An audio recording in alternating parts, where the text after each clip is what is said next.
वेंदासीं। असां ख़बर शेयर कंदासीं लखी गुलाम शाह मां, जिते रुस्तम भरसां कारखाने ते सुतल चौकीदार मुबैना तौर अगवा थी वियो आहे। अवां खे ॿुधायूं पिया धाड़ेल कारखाने खे खाट हणी चौकीदार मोहम्मद पनाह महर खे अगवा करे विया आहिनि।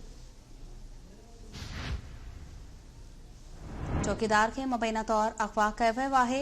चौकीदार मोहम्मद पनाह खे हथियार बंद अगवा करे फरार थी विया।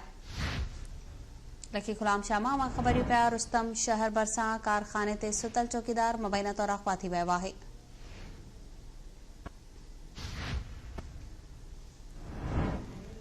धाड़ेल कारखाने के खाट हणी चौकीदार मोहम्मद पनाह खे अगवा करे फरार थी विया आहिनि।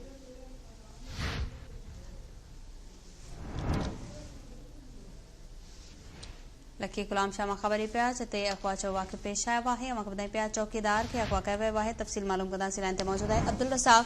जी अब्दुल रज़ाक, अपडेट कजो। जी लखी गुलाम शाह जे रुस्तम थाने जी हद में रुस्तम शहर भरसां क़ाइम बर्फ कारखाने ते सुतल चौकीदार मोहम्मद पनाह महर खे राति देर सां नामालूम हथियारबंद बर्फ कारखाने जे पुठ वारे पासे खां खाट हणी अगवा करे खणी विया आहिनि। जंहिंजे वारसनि घर न पहुचण ते वारसनि सवार कई त जेको खाट लॻल हुअण करे ऐं चौकीदार जी न मालूम जे करे उन्हनि रुस्तम थाणे ते इतलाह कयो आहे त संदसि माण्हू खे हथियारबंद अगवा करे विया आहिनि। इतलाह ते रुस्तम पुलिस पहुची करे पेरा खणणु शुरू कया आहिनि, जेके कचे तरफ़ वञी रहिया आहिनि। जी अब्दुल रज़ाक, तफ़सील ॿुधाइण लाइ महिरबानी।